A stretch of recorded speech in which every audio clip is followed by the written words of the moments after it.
Tonight on Beer Geek Nation, Green Flash Brewing Company's Imperial IPA.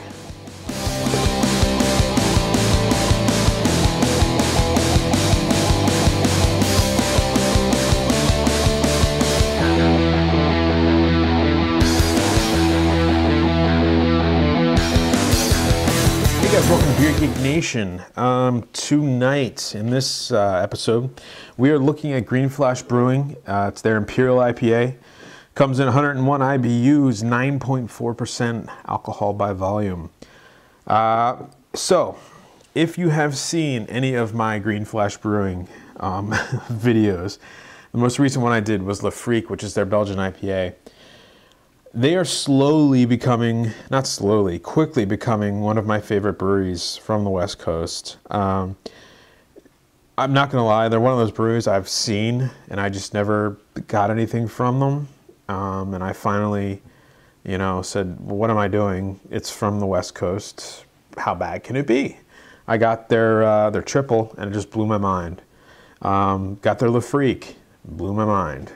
So I'm hoping that this Imperial IPA, which is one of my favorite styles, if not my favorite style, is to do the same. I wanted to do their West Coast IPA, but sadly, I cannot find their West Coast IPA.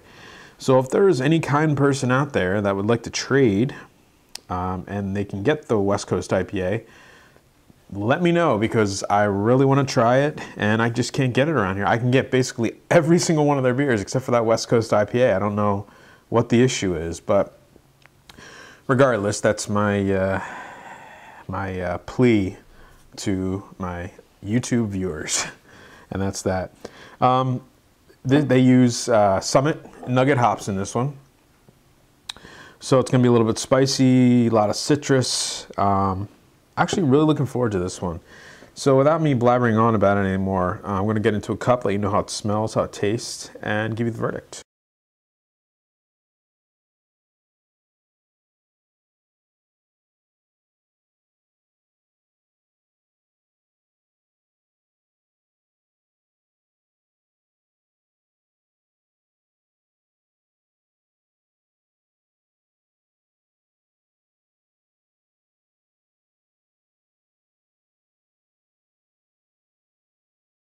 So kind of what I was expecting, popping the cap on this one, it just smells so good.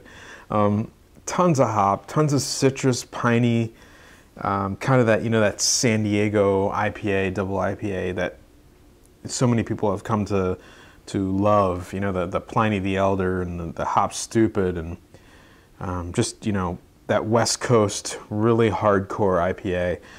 This one just exudes that kind of citrus pine, a little bit of malt, a little bit of alcohol, all matches together. And well, I'll get into it here in a second, but the color, of course, dead on. It's the, that light orange double IPA, tons of hop haze, which personally I like to see. I know it's going to be an excellent beer when it happens like that. Nice white head, a little bit of lacing, head's going down real quick. Really good carbonation on it. So it's, I like to see that too. Now, I cheated a little bit. I smelled this a little bit early. I took a sip of it just, I like to be kind of prepared going into these things. I've often said, and you can see it on my reviews, that Hop Stupid to me tastes a little bit like Pliny the Elder, and I think, it's like $5 a bottle. It's pretty readily available. I've always said that if you can't get Pliny the Elder, Hop Stupid from Lagunitas Brewing is a pretty fair comparison to it. I'm now going to retract that statement because I've just found this beer smells exactly like a Pliny the Elder. To me, this actually smells a little bit fresher than a Pliny the Elder. And I've had Pliny the Elder that's only 2 weeks old. I've never had it off a tap at the brew pub or anything, but this just smells so freaking fresh. It's just literally like somebody managed to stuff a grapefruit into this glass, liquefy it, turn it into a beer, and that's what you get. I mean, it's just amazing notes of orange peel, lemon zest, I'm even getting mango and, you know, tropical fruits in this one, which I didn't expect, you know, being a West Coast IPA, but that is, you know, typically Simcoe. A little bit of alcohol, which is, you know, coming in at, I think it's, what is it, 9.4%. So, you know, that's to be expected. Lots of, not a lot, but a fair amount of like sweet malt, fruity esters from the yeast.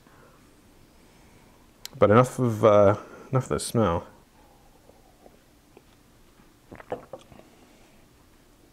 Yeah. Initially, tons of bitterness, you know, West Coast IPA, I was expecting that. Tons of bitterness right in the front. Mid-tongue, back of the tongue, sweet malts, getting more of the citrus, piney notes from the hops rather than the bitterness.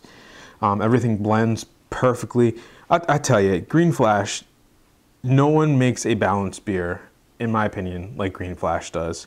They're Le Freak, which is the Belgian IPA, and, you know, watch my review for it if you want to get the whole story on it, but perfectly blended, and that's next to an impossible beer to perfectly blend. They nailed it. This one, again, it's an Imperial IPA. It's not a balanced beer by nature, and I've said this before. It takes just a truly good brewmaster to kind of nail a recipe like this, and it's done.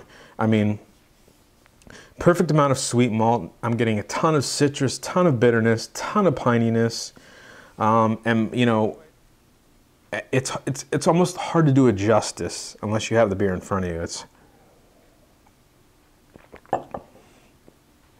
very good. It's got that, some people describe it as like a kind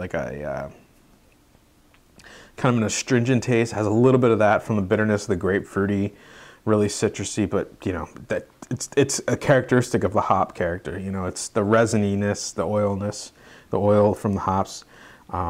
Just a phenomenal beer.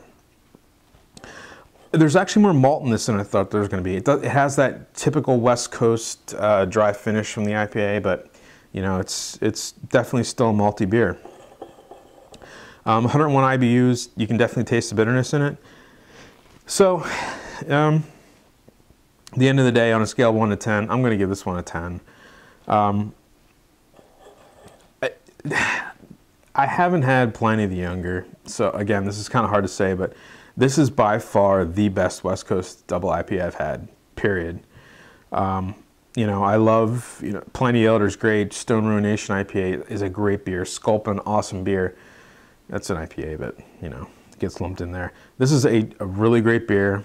I don't think Green Flash Brewing gets enough credit for what they do. I really do not. I feel like they kind of get, you know, the smaller brew. They are smaller, but they kind of get pushed down a little bit by your Stones and your Russian River and, you know, all the Lost Abbey and all those San Diego guys. But, well, Russian River's Napa, but anyway. But I think, you know, if you can find this stuff, and I can get it out here, you know, readily, so it's easy to find. It's a year-round beer. Definitely give them a shot. I don't think you're going to be disappointed. I highly recommend them.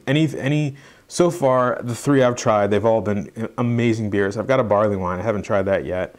But I'm going to be honest with you, it's going to be coming up real soon because if it's any indication of what they can do, I can't wait to see it, or taste it, I should say.